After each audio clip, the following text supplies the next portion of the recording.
if you have high source of income, let's say if you're making 2.5 lakhs, 3 lakhs, 4 lakhs rupees per month, at the same time, there is inflation. And I'm not talking about general inflation here. I'm talking about lifestyle inflation. तीन चीजें होती है. एक आपकी खुद की needs हैं जिन पे आप कॉम्प्रोमाइज नहीं कर सकते. एक आपकी खुद की एस्पिरेशनल वांट्स. फिर आपकी अनवांटेड वांट्स हैं जो आप पे आ रही है सिर्फ पीयर प्रेशर की वजह से. वो एक बहुत बड़ा रेड फ्लैग है. Amazon ने अभी लास्ट मंथ ही फायरिंग करी है 14,000 middle management people. They are considered as a liability or a pressure on the balance sheet. Elon Musk ने इसको थोड़ा popularize किया है कि we don't need so many managers managing the workforce. 35 से 45 का एक ऐसा जोन है जहाँ पे लोगों को ये रियलाइज होना शुरू होता है कि I don't have any wealth. मेरी इनकम तो अच्छी है बट मेरे पास वेल्थ नहीं है. उस टाइम पे दे स्टार्ट टू पैनिक. वहाँ पे फायर का कंसेप्ट आता है कि भैया मुझे कोई रिटायर करा दो. क्योंकि आप लाइफस्टाइल भी तो बढ़ाते जा रहे हो ना जो कि आपको रियलाइज नहीं हो रहा. I am not anti consumption. Consume करो आप. I am also not a minimalistic. I like to consume things. मुझे भी अच्छे वेकेशन पे जाना, अच्छे होटल्स में रुकना, अच्छी जगह पे खाना खाना. I am just like any other person, right. एक मेरा नंबर है मेरे दिमाग में कि मुझे उस नंबर तक पहुंचना है और एक सर्टेन एज पे पहुंचना है. Is earning higher the solution for this? What do you think? Is it the solution? 10-15-20% वो ऐसे कि एक बूस्टर शॉट आपको मिल गया. क्या वो सस्टेनेबल है इन द लॉन्गर रन? मेहनत करनी चाहिए हमेशा और सोचना चाहिए कि इनकम को बढ़ाना है. पर क्या उससे आपकी सारी प्रॉब्लम सॉल्व हो जाएंगी? The answer is clearly no. Financial independence आज की डेट में I don't think it's a choice. It is a necessity.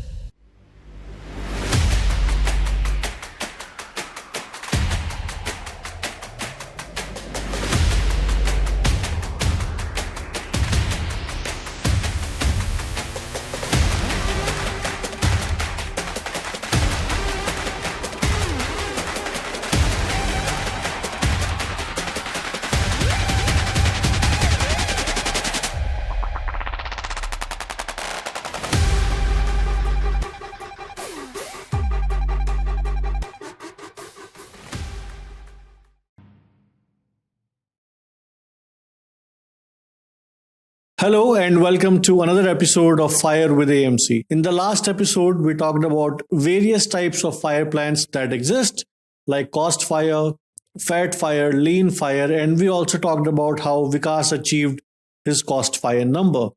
Today's episode is going to be really interesting. We'll talk about why high income is not equal to financial independence.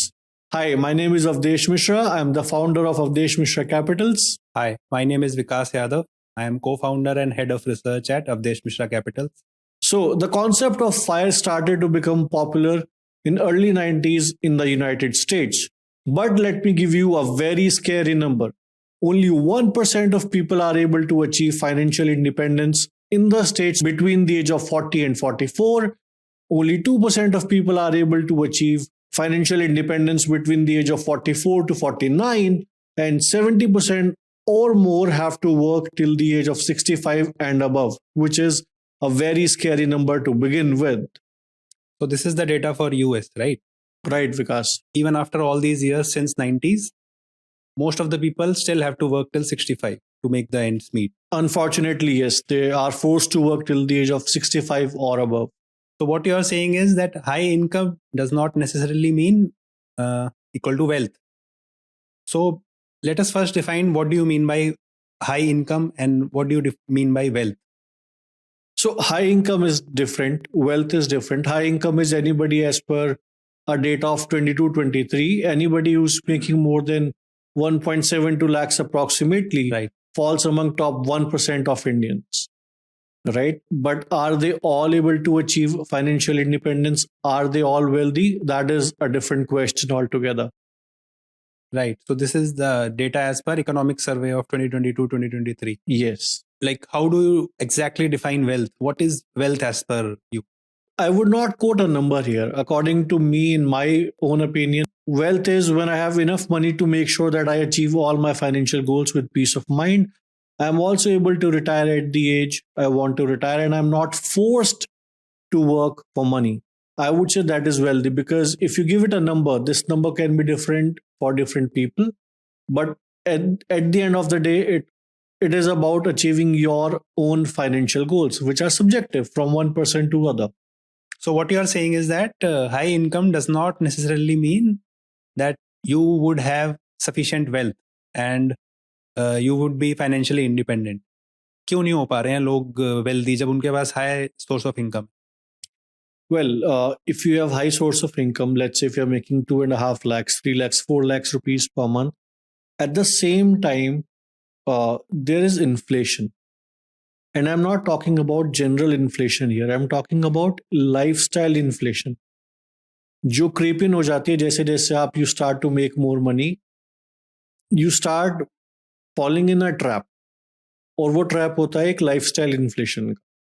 उसकी वजह से लोग जो है early as में financially independent नहीं हो पाते. तो लाइक इन्फ्लेशन वही ना जो हमारा like day to day items their cost is increasing, food supply like food cost items, grocery items, fuel, that is the inflation we see all around.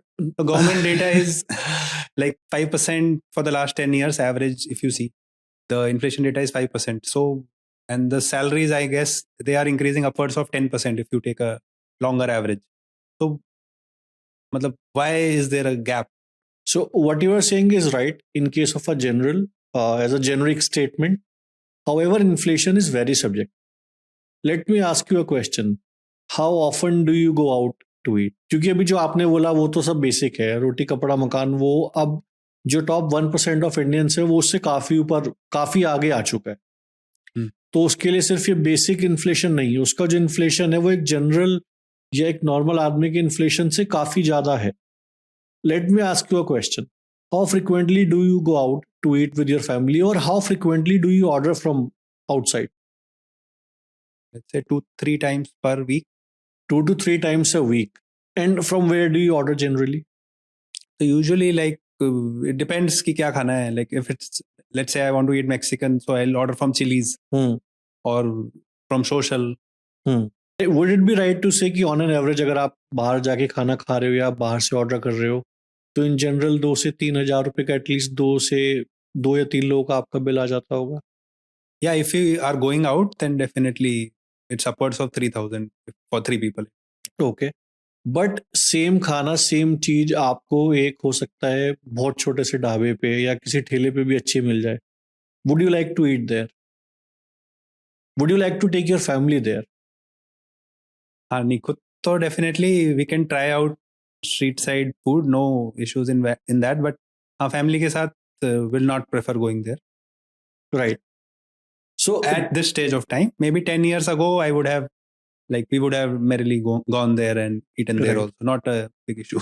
So that's what, that's why I said inflation is very subjective. जो आप 10 साल पहले कर सकते थे कि आप किसी छोटे से ढाबे पे जाके या किसी नॉर्मल रेडे पे जाके, जो पहले हुआ करता था 100, 200, 300 रुपए में आप खाना खा के आ सकते थे. बट अभी सेम चीज के लिए आप बाहर से ऑर्डर कर रहे हो तो आप 2-3 हजार रुपए का ऑन एन एवरेज आपका बिल आ रहा है. सो विच हैज बिकम 10x. और अगर आप 5% इन्फ्लेशन के हिसाब से देखोगे तो आइडियली आपका खर्चा तो सिर्फ डबल ही होना चाहिए था. Right. But what you are spending on just needs is different. जो वांट्स का इन्फ्लेशन है is very high. For example the phone that you use, normally the cars that you drive, they have high inflation. अभी हर साल 2 साल 3 साल में usually आदमी अपना फोन अपग्रेड करता है. तो धीरे धीरे जो इन्फ्लेशन है, लाइफस्टाइल इन्फ्लेशन है, वो दिमाग के जैसे आदमी की जो पोटेंशियल वेल्थ है उसको खाती रहती है और उसको पता भी नहीं चलता. मैं आपको एक बहुत इंटरेस्टिंग स्टोरी सुनाता हूँ यहाँ पे कि लाइफस्टाइल इन्फ्लेशन कैसे आपके पैसे को दिमाग के जैसे खाता है. बहुत टाइम पहले जब राजा महाराजाओं का जमाना हुआ करता था तो 2 पहलवान होते थे जिनको आज तक जो अनडिफीटेबल थे, किसी ने हराया नहीं था. तो राजा बोलता है कि इनकी आपस में हम लोग चैंपियनशिप कराते हैं, कुश्ती जिसको बोलते थे उस टाइम पर, देखते हैं कौन जीतता है. तो सुबह से शाम हो जाती है, देखने वाले थक जाते हैं पर वो दोनों पहलवान में से कोई भी नहीं हारता. तो राजा खुश होके दोनों को एक एक हाथी गिफ्ट करता है. फास्ट फॉरवर्ड, अब क्या होता है, जो एक हाथी जिस पहले पहलवान को गिफ्ट किया होता है वो हाथी बेच के और गाय खरीदता है, दूध का बिजनेस स्टार्ट करता है और धीरे धीरे करके 5 साल में एक अच्छी सी डेयरी वेरी खोल लेता है और फाइनेंशियली इंडिपेंडेंट हो जाता है. ऑन दी अदर हैंड जो दूसरा पहलवान होता है वो क्या करता है, उस हाथी को पालने के चक्कर में धीरे धीरे करके अपनी जमीनें बेचता रहता है और इवेंचुअली बैंकरप्सी की और वो चला जाता है. क्योंकि उसको पता नहीं लगा, उसको एक हाथी पालने के चक्कर में, जिसको हम लाइफस्टाइल इन्फ्लेशन भी बोलते हैं, वो धीरे धीरे धीरे धीरे करके उसका सारा वेल्थ खा गया, राइट, उसको दीमक की तरह से खाता जा रहा है वो। खाता जा रहा। और आपको पता नहीं लगता है जब तक it has done already a lot of damage, उसके बाद आपको रियलाइज होता है कि ये क्या हुआ मेरे। हाँ राइट, आई कैन ऑल्सो, ये खाने वाली बात आपने करी, I can also relate, like earlier I use to stay, like do not check the star rating of hotels, but अभी कहीं फैमिली के साथ जा रहे हैं तो will try to at least book a 4 और 5 स्टार होटल या रिजॉर्ट बुक करेंगे। किसी ओयो में जाके तो नहीं रहेंगे एटलीस्ट। आप 5 स्टार की बात कर रहे हैं, I know a friend of mine, he and I have stayed in Oyos earlier when we were starting our businesses, but आज की डेट में he does not compromise, उसको ताज ही चाहिए, Oh. irrespective कि वो कब जाएगा कहाँ जाएगा, वो ताज से नीचे स्टे नहीं करेगा। And when you stay in hotels like Taj में रुके आप वर्सेस ए नॉर्मल होटल, सिर्फ आपका रेंटल डिफरेंस नहीं है, वहाँ पे जो आप फूड ऑर्डर करोगे, जो सर्विसेज आप कंज्यूम करोगे, उसमें भी बहुत डिफरेंस है between what you use to order and what you are ordering now. So इसलिए इनकम तो आपकी बढ़ी, but at the same time आपके खर्चे भी उस हिसाब से बढ़ गए। So that's why I am saying कि वो ट्रैप में आप एक तरीके से फंस जाते हो, and it's not a guarantee कि आपको फाइनेंशियल इंडिपेंडेंस मिले जल्दी एज पे। राइट, हाँ ताज से याद आया, आई रिमेम्बर वहाँ पे हमने चाय ऑर्डर करी थी, 840 रुपए का बिल आया था। मेरे पसीने छूट गए थे माथे से कि भाई for one cup of T. या राइट, सो डेफिनेटली सबका अपना अपना। वही चाय अगर अब से 10-15 साल पहले आप अपने पेरेंट्स के साथ गए होते तो कितना आपने स्पेंड किया होता, 20-30-40 रुपए अगर हद मार के। तो अभी 40 वाली चीज को आप 840 में कंज्यूम करोगे तो प्रॉब्लम तो होने के चांसेस। राइट, तो अभी प्रॉब्लम तो है, समझ में आ गया अभी। So what should individuals do? Is earning higher the solution for this? कि अभी हमारी सैलरी एक्स है, उसको 2x कर देते हैं तो ये प्रॉब्लम, हमारा जो गैप है वो बढ़ जाएगा, and now we will be able to accumulate more wealth so that we can be financially independent. What is the solution? पर ठीक है, आप बोल रहे हो कि अगर आपको पैसे कम पड़ रहे हैं आप सैलरी बढ़ा लोगे, राइट, कितना बढ़ाओगे? Let's say you are already among top 1% of India, तो अभी कितना आप बढ़ा 20% बढ़ा लेंगे, 20% आप बढ़ा लो। हाँ एक स्विच मारेंगे 20% बढ़ गई। What do you think, is it the solution? आप पहले 2 लाख रुपए कमा रहे थे, आपकी सैलरी 240 हो गई, टैक्स कटने के बाद आपके पास 20-30 हजार रुपए एक्स्ट्रा आएंगे, क्या आप सारे के सारे पैसे इन्वेस्ट करना स्टार्ट कर दोगे? आई मीन करना तो चाहिए, rational human being should do that. Salary तो इसलिए बढ़ाई ना कि भैया मेरे सेविंग्स नहीं हो रही थी। सी बट वो धीरे धीरे आप लाइफस्टाइल भी तो बढ़ाते जा रहे हो ना, जो कि आपको रियलाइज नहीं हो रहा। फॉर एग्जांपल आप गए थे, लेट्स से कि नॉर्मली आप एक XUV 700 लेने गए, बट आपका कोई पीयर प्रेशर में आके या किसी भी रीजन से आपके किसी फ्रेंड ने ले ली या किसी कॉलीग ने ले ली, आप लिया BMW X1, EMI का जो डिफरेंस आएगा वो तो आपने अकाउंट कर लिया, राइट, बट वो जो उसका मेंटेनेंस कॉस्ट एक्स्ट्रा होगा, वो जो उसका इंश्योरेंस कॉस्ट एक्स्ट्रा होगा, क्या आपने उसको अकाउंट करा?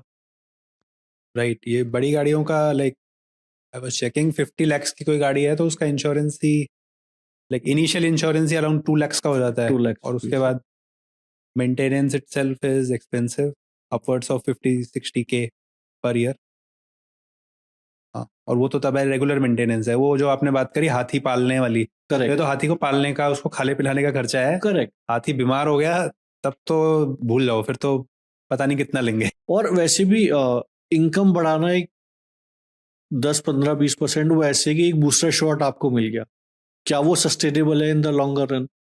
वो वैसे भी जैसे जैसे आप एक हायर सैलरी ब्रैकेट में जाते रहते हो, आपकी जॉब सिक्योरिटी भी कम होती रहती है, और कब तक आप इसी के पीछे भागते रहोगे कि बस अब मेरा थोड़ा खर्चा बढ़ गया, मैं 20% हाइक के लिए कहीं और चला जाता हूँ, फिर थोड़ा खर्चा बढ़ गया फिर चलो हाइक करता हूँ, कब तक करोगे? हो सकता है आपको सिटीज बदलनी पड़ जाए इस चक्कर में, पूरी फैमिली लाइफ आपकी डिस्टर्ब हो जाए। Right, currently you are staying at Delhi. हाँ आई नो अ फ्रेंड जो कि यहाँ पे NCR में ही काम करते थे मेरी पुरानी कंपनी में। He left that job, move to another company. अब सैलरी पैकेज तो हाइक हो गया उनका, मे बी जितना भी हुआ 30-40%, but now since his parents are in Delhi, तो he has to commute to and fro, महीने में 2 चक्कर उनके कम से कम लग रहे हैं। तो मतलब पैकेज वाइज तो it would not make any sense, वो सारा उनका कम्यूट में जा रहा है। तो इवेंचुअली तो कुछ बढ़ा ही नहीं। हाँ। और आपने प्रॉब्लम्स और बढ़ा लिए। अब आपको अपने पेरेंट्स को भी ठीक से आप ध्यान नहीं दे पा रहे और आपका नेसेसरी ट्रैवल भी स्टार्ट हो गया। सो इनकम बढ़ानी चाहिए डेफिनेटली, हर मेहनत करनी चाहिए हमेशा और सोचना चाहिए कि इनकम को बढ़ाना है, पर क्या उससे आपकी सारी प्रॉब्लम सॉल्व हो जाएंगी? The answer is clearly no. और विकास, जॉब जब आप स्विच करते हो, when you are constantly seeking कि 10% हाइक के लिए एक नई नौकरी मिल जाए, 20% हाइक के लिए एक नई नौकरी मिल जाए, मतलब constantly when you are just thinking about this, don't you think कि आपको मेंटल हेल्थ पे भी वो कहीं ना कहीं इम्पैक्ट करता है?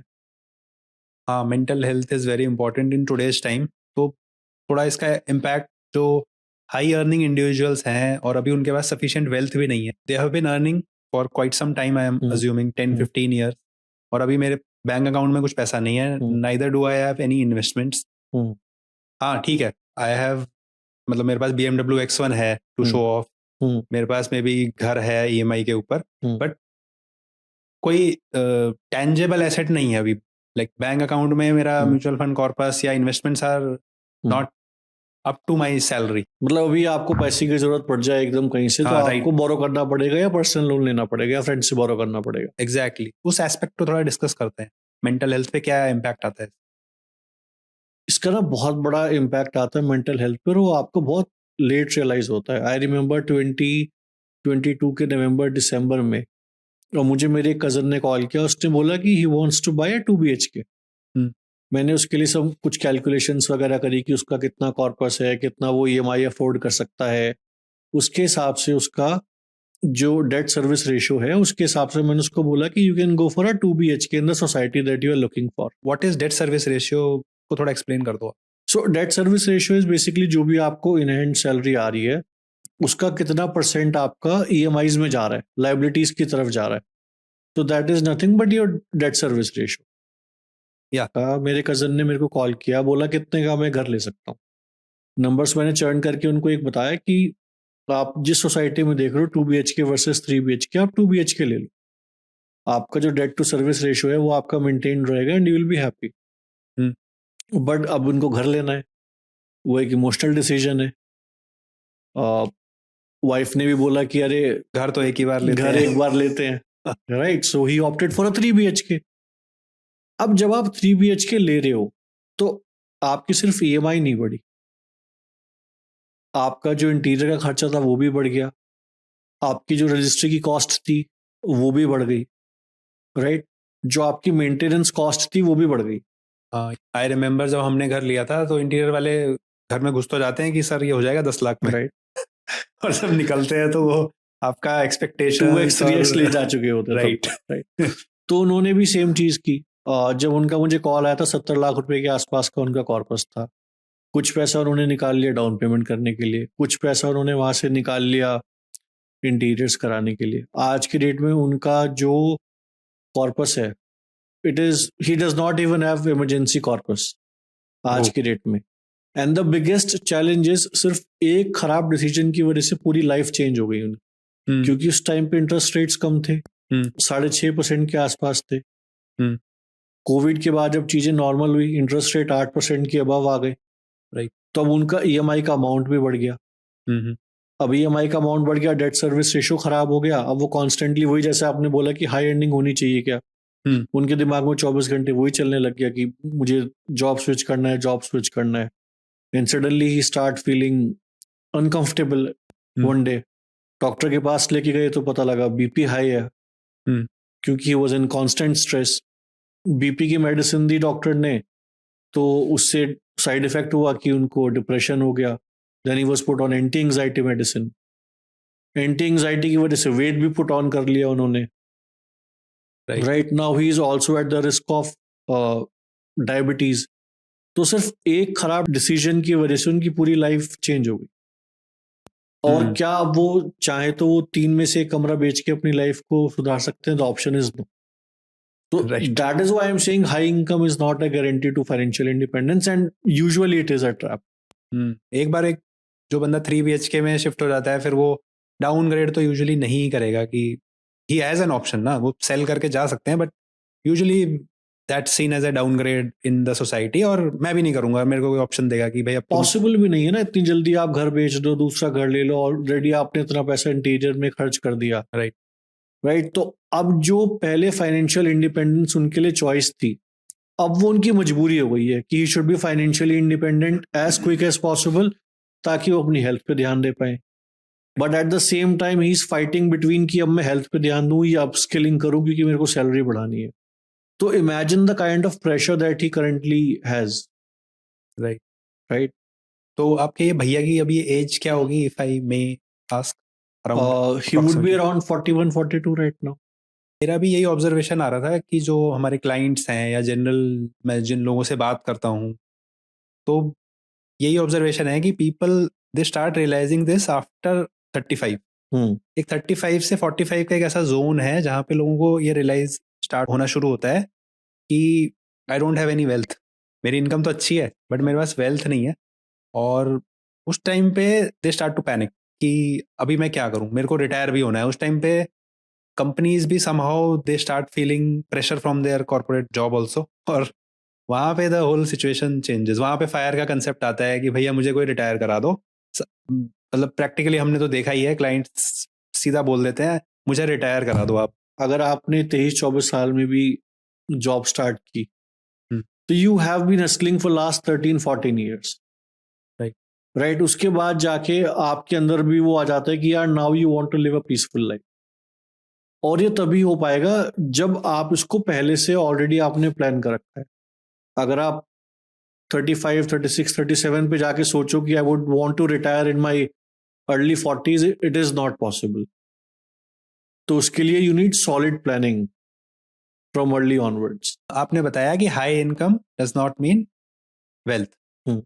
अब रीजन था कि लाइफस्टाइल इन्फ्लेशन घुस गई वहां पे। तो this lifestyle inflation, just are these things which we actually need, या ये हमारी वांट्स हैं जो बस कभी खत्म ही नहीं हो रही, बढ़ती जा रही हैं?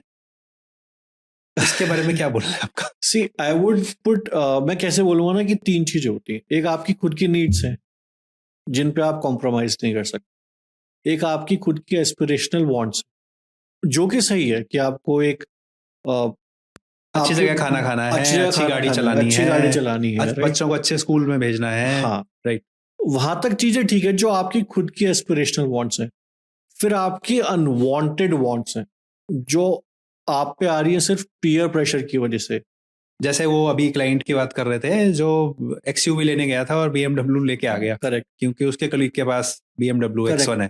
करेक्ट, राइट, तो अभी इस तक राइट नाउ तो एक तरफ आपकी नीड्स हैं, एक तरफ आपके एस्पिरेशन है, आपने सोचा कुछ चीजें आप करेंगे विच इज ओके। बट अगर आप सिर्फ कर रहे हो चीजें क्योंकि पीयर प्रेशर में आके, जो कि विच इज वेरी कॉमन, वो एक बहुत बड़ा रेड फ्लैग। तो what you are saying is कि everyone has to work till 60, क्योंकि अभी पैसा तो जमा हुआ नहीं है और there is no scope also. तो everyone has to work till their mandated retirement age, जो कि 60 इयर्स है या 58 है कुछ ऑर्गेनाइजेशंस में। पर विकास वो तो गवर्नमेंट जॉब्स वालों के लिए है ना। What if you are in a private job? हाँ, प्राइवेट जॉब में तो अभी Amazon ने व्हाट आई रिमेम्बर अभी लास्ट मंथ ही फायरिंग करी है 14,000 right, due to AI efficiency improvements. Right, how can you be so certain कि आपको जो आपकी कंपनी है वो 60 तक काम करने देगी? ऊपर से एआई का भी एक थ्रेट है आपके ऊपर। Middle management people they are considered as a liability और a pressure on the balance sheet. वो भी एक ट्रेंड चल रहा है, मतलब एलन मस्क ने इसको थोड़ा पॉपुलराइज किया है कि we don't need so many managers managing the workforce. तो that's a reality and people have started to like downsize at the middle level. That's a reality. So Vikas, ये तो आप सोच रहे हो ना कि 60 साल तक काम करोगे। व्हाट इफ अनफॉर्चुनेटली आपकी कंपनी ही आपको लेट 40s में, अर्ली 50s में कंपनी को लगता है कि नाउ अभी आप कंपनी को उतना वैल्यू एड ऑन नहीं कर रहे हो जितना आप पैसा ले रहे हो, और वो किसी भी रीजन से आपको टाटा बाय बाय कर देती है। और अगर आपके पास लाइबिलिटीज भी हैं, राइट, प्लस आपका लाइफस्टाइल भी बहुत हाई है, तो राइट। अभी तो बहुत बड़ा चैलेंज है ना। अभी फिर आप क्या करोगे उस time? Do you think it's easy कि आप उस टाइम पे अपना लाइफस्टाइल एडजस्ट कर लोगे, और डू यू थिंक कि वहाँ उस टाइम पे कुछ चमत्कार होगा, आपके पास सडनली पैसा आ जाएगा and you will be financially independent? तो आप देख रहे हो कि कैसे आप धीरे धीरे स्ट्रैप में फंसते जा रहे हो। अगर आपने ठीक से टाइमली प्लान नहीं करा है और एक या दो गलत डिसीजन भी अगर आपने ले लिए हैं, तो भी आप धीरे धीरे फंस रहे हो। आप कैसे निकलोगे इससे? प्रॉब्लम वो है। सो यू कांट अज्यूम, और यू कांट जस्ट थिंक कि भैया मैं तो 60 साल तक काम करूंगा और ठीक है, ओके है। फाइनेंशियल इंडिपेंडेंस आज की डेट में I don't think it's a choice, it is a necessity. I agree. आपने ईएमआई पे घर ले रखा है, आपने फैमिली एक्सपेंसेस भी उसी हिसाब से बढ़ा लिया है, बच्चों की एजुकेशन भी स्टार्ट हो गई है। डेफिनेटली अभी अगर आपके जॉब के ऊपर कुछ प्रॉब्लम आती है उस साइड से, then you are in for a big trouble. Definitely. अभी मेरे को रिसेंटली किसी का कॉल आया, ही इज 47 ईयर्स ओल्ड। उनकी कंपनी में अभी फायरिंग होके चुकी है। मैंने उनसे पूछा कि उनके एसेट्स क्या हैं। तो अगर मैं उनका घर छोड़ दूं, जो उनके पास एक घर है, उसके बाद उनके पास जो टोटल एसेट्स हैं बैंक, एफडीज, म्यूचुअल फंड्स मिला के, वो सिर्फ 50 लाख रुपए की है। और उनका जो रिटायरमेंट कॉर्पस का नीड है वो 5 से 6 करोड़ रुपए का है। Oh, and he is already 47। Okay, तो not much runway is left. 10 साल है मुश्किल से, अगर वो भी जॉब कंपाउंडिंग का तो रहेगी तो। खास टाइम बचा नहीं है। Agreed agreed. अगर जॉब बची तो आपके पास टाइम रहेगा, राइट। राइट, कि आप कुछ पैसा जोड़ पाओ। और फिर जब मैं उनसे और बैठा, बात हुई उनसे, एक दो मीटिंग्स हुई, तो मेरे को रियलाइज हुआ कि पिछले 10 साल में उनकी सैलरी 4x हुई है, बट उनका जो इन्वेस्टमेंट्स है वो सिर्फ 20 या 30% से ग्रो हुआ है। कि अगर वो पहले 100 रुपये जोड़ते थे अब से 10 साल पहले, तो अब उनके पास वो 130 रुपये जोड़ रहे हैं। फिर मैं और थोड़ा डीप गया कि ऐसा क्यों हो रहा है। देन आई रियलाइज कि उन्होंने घर का 2 बार इंटीरियर चेंज करवा लिया, ओके 2 बार गाड़ी बदल ली, okay. Vacations, number of vacations बढ़ा दी। तो मैं ये नहीं कह रहा हूँ कि ये सब चीजें मत करो, बट लेट्स से कि अगर आपकी सैलरी 4x हुई है, आपको if not in the same proportion, आपको अपने इन्वेस्टमेंट्स भी एटलीस्ट उसके क्लोज बाय बढ़ाने पड़ेंगे। राइट। तो थोड़ा सा ग्रेटिफिकेशन आपको डिले करना पड़ेगा। लाइक ये नहीं कह रहे हम कि सारा आप कल के लिए छोड़ दो, बट थोड़ा सा, क्योंकि पैसा आपके पास लिमिटेड है आज की डेट में, हर एक के पास लिमिटेड होता है। तो जब आपके पास 100 रुपए हैं, you consume 70, save 30 for tomorrow. अगर आप वो सारा उसमें से 95 आज ही कंज्यूम कर दोगे, तो डेफिनेटली आपके पास कल के लिए कुछ नहीं बचा है। विकास, सेव 30 चलता है तब जब आपको रिटायर होना है 60। Yeah. If you want to retire early, if you want to be financially independent, then this investment or savings ratio has to be more than 30%. Right. हाँ, 30 is for a regular retirement. Regular retirement. Right. Agreed. और अभी एक और challenge है जिनकी मैं बात कर रहा हूँ सर की, उनकी बेटी भी 2 साल बाद ग्रेजुएशन के लिए जाएगी। तो जो 50 लाख है उसमें से काफी बड़ा अमाउंट एजुकेशन की तरफ एजुकेशन में भी चला जाएगा। तो उनके पास रिटायरमेंट के लिए बेसिकली कोई प्लान नहीं है। कोई प्लान नहीं। तो जो भी थोड़ा बहुत पैसा मिलेगा एनपीएस से, ईपीएफ से, ग्रेचुटी वगैरह मिला के, उसी में उनको रिटायर होना पड़ेगा। और suddenly can you imagine the kind of lifestyle hit that he would have to take. अभी he is going international 2 times 3 times in a year. 60 के बाद यार बंद थोड़ी कर लोगे अपने आप को घर में, कैसे मैनेज करोगे? So like how about this person, like is he still realizing that he is into a trap, or is it only two of us talking about him that he's in a trap and he's like in a merry mood, like all is well? Unfortunately he's traumatized right now, क्योंकि अब उनको realise हो रहा है, जब उनके साथ के पीयर्स को निकाला गया है, अब उनको रियलाइज हो रहा है कि सडनली अगर मेरे को भी किसी दिन निकाल दिया गया तो मैं क्या करूंगा। तो अभी he is in a panic situation. But unfortunately मेरे पास भी कोई ऐसा इंजेक्शन नहीं है कि मैं उनको एकदम से दे दूं और सब ठीक हो जाए। So all you can do is pray कि एटलीस्ट अगले 10 साल तक तो कंपनी नहीं निकाले, बची रहे मेरी, जॉब बची रहे। हाँ जी। तो ये प्रॉब्लम है, ये और ये प्रैक्टिकल प्रॉब्लम है। And again I am not anti consumption, consume करो आप। मैं खुद भी काफी चीजें कंज्यूम करता हूँ। I am also not a minimalistic, I like to consume things. मुझे भी अच्छी वेकेशन पे जाना, अच्छे होटल्स में रुकना, अच्छी जगह पे खाना खाना। I am just like any other person, right? So I am not anti consumption, but मुझे एक ये भी सेंस है कि एक मेरा नंबर है मेरे दिमाग में कि मुझे उस नंबर तक पहुंचना है, और एक सर्टेन एज पे पहुंचना है, और टुवर्ड्स दैट नंबर में कंट्रीब्यूशन करने के बाद मेरे पास जो पैसा बचता है उससे मैं अपनी लाइफ जीता हूँ आराम से। राइट, व्हाट दे से पे योरसेल्फ फर्स्ट, मतलब पहले अपने आप इन्वेस्टमेंट्स को साइड कर लो सैलरी में से, and then whatever is left you consume on your needs and wants, जैसे आपकी इच्छा करे, बट Right. पहले अपने गोल्स के हिसाब से यू मेक अ प्लान कि आपको कितना सेविंग्स करना है and keep that sum aside. Right, आपको एक नंबर डिसाइडेड होना चाहिए आपका, आपको अपना जो फायर नंबर हम जिसको बोलते हैं वो पता होना चाहिए कितना पैसा आपको चाहिए होगा, उसमें आप कंट्रीब्यूशन करते रहो, उसके बाद आप टेंशन फ्री जियोगे क्योंकि आपको पता है कि your future is also safe, तो आप आज भी आराम से जी पाओगे। For example I talk about मेरी नीस है, we started investing for her when she was 21, Oh, quite early. quite early, right? And she's 27 right now. She recently bought a bag approximately 1 lakh rupees.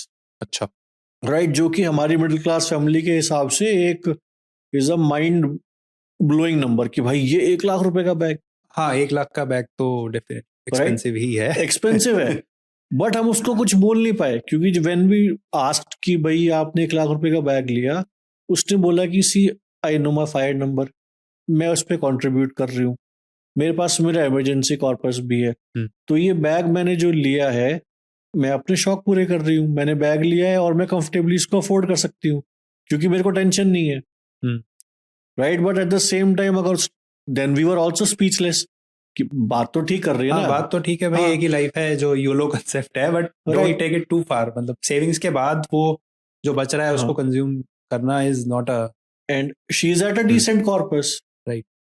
by the time she'll reach her late 30s or maximum by 40 she'll be financially independent. तो मैं भी कुछ उसको नहीं बोल पाया, कोई भी नहीं बोल पाया फैमिली में क्योंकि शी वाज राइट।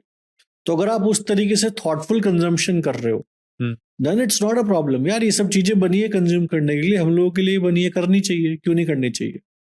राइट, तो पूरा कंपाउंडिंग का फायदा अगर आपको उठाना है तो 20s में if you start then sooner the you start is better.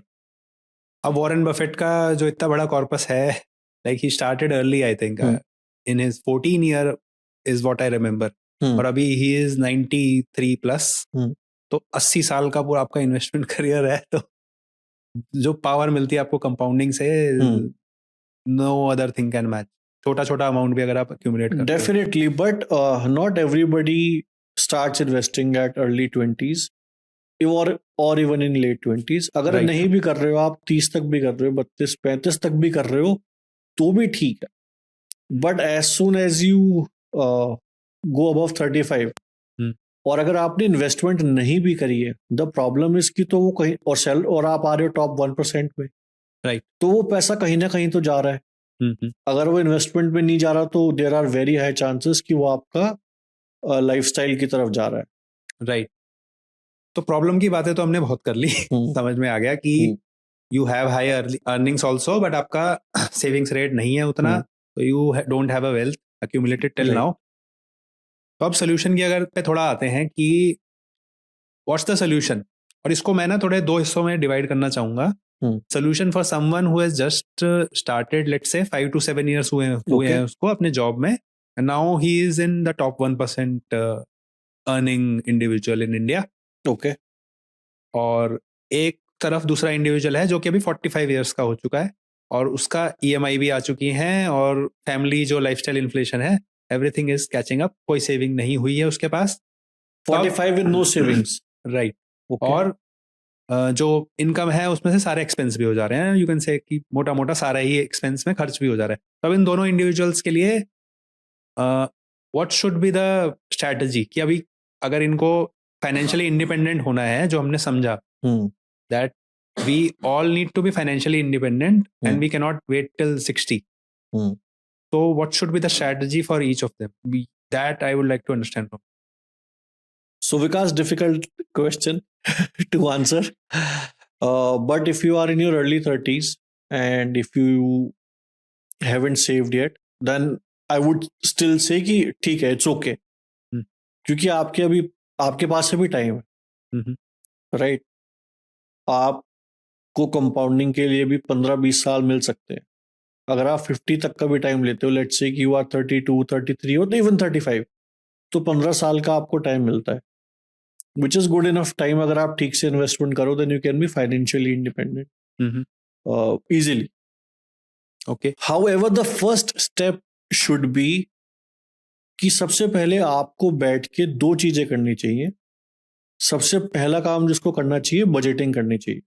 Okay, वो क्या होता है? मंथली आउटफ्लो और मंथली इनफ्लो, और उसको करने का भी एक तरीका होता है, राइट? सिर्फ खर्चे लिख लेना एक जगह पे, लाइबिलिटीज माइनस कर देना is not budgeting, right, right? There is a way to do it, जहां पे आप अपने फिक्स्ड एक्सपेंसेस लिखते हो, टेम्परेरी एक्सपेंसेस लिखते हो, और फिर आप ये भी देखते हो कि इसमें से कौन सा वेरिएबल है और कौन सा वेरिएबल नहीं।